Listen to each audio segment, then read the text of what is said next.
मध्य प्रदेश में इस होली पर्व के दौरान आमजन को यात्री बसों की संभावित हड़ताल के कारण भारी परेशानी हो सकती है। दरअसल 2 मार्च से निजी बसों के पहिए थम सकते हैं। नई मोटर व्हीकल नीति के विरोध में प्रदेश भर के बस ऑपरेटरों ने सरकार को अल्टीमेटम दे दिया है। यदि उनकी मांगे नहीं मानी गई तो 2 मार्च से स्वेच्छा से बस संचालन बंद कर दिया जाएगा। मध्य प्रदेश निजी बस ऑपरेटर्स एसोसिएशन ने 22 फरवरी 2026 को सागर में हुई बैठक के बाद बड़ा फैसला लिया है। एसोसिएशन ने सरकार को पत्र लिखकर चेतावनी दी है कि स्टेज कैरिज बसों के संचालन के बाद लागू की जा रही नई दमनकारी नीति को तत्काल वापस लिया जाए। पत्र में बताया गया है कि 24 दिसंबर 2025 को प्रकाशित संशोधित नियम और 29 जनवरी 2026 को किए गए संशोधन बस मालिकों के हित में नहीं है।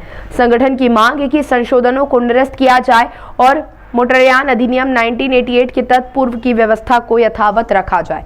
एसोसिएशन ने स्पष्ट कहा है कि कई बार सक्षम अधिकारियों से निवेदन करने के बावजूद कोई समाधान नहीं निकला। ऐसे में यदि मांगे नहीं मानी गई तो 2 मार्च से प्रदेश भर में बस संचालन बंद रहेगा। अभी 2 दिन पूर्व हम लोगों की सागर में पूरे मध्य प्रदेश बस एसोसिएशन की मीटिंग हुई थी। उसके अंतर्गत ये फैसला करा गया था कि जो 24/12/2025 को एक गजट नोटिफिकेशन शासन ने निकाला है, जिसके अंतर्गत उन्होंने कुछ धाराएं विलोपित करके नई धारा जोड़ी है, जिसके अंतर्गत हमारे द्वारा चलाए जाए परमिट को हमसे जब्त करके शासन अपने पास रखेगी और उन्हीं को किसी एजेंसी के मार्फत वापस हमें को ही किराए पे चलाने के लिए दिया जाएगा, जिसका कि हमने विरोध करा था।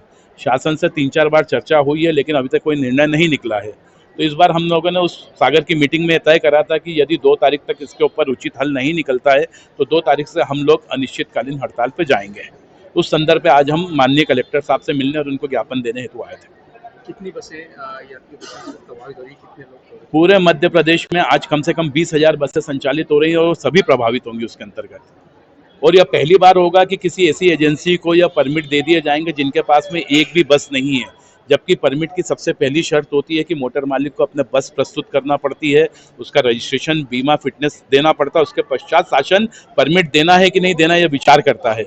लेकिन जो नई नीति के अंतर्गत ये है कि किसी एक ऐसी एजेंसी को दे देंगे जिसके पास में एक भी बस नहीं है और हम लोगों को फिर उस वापस कॉल करके परमिट दिए जाएंगे और हमसे रॉयल्टी के तौर पे 3-4 रुपये प्रति किलोमीटर के हिसाब से शुल्क लिया जाएगा, जो कि पूर्ण रूप से अनुचित है। इसका किराया सीधे वृद्धि करेंगे तो जनता के ऊपर भी इसका प्रभाव पड़ेगा।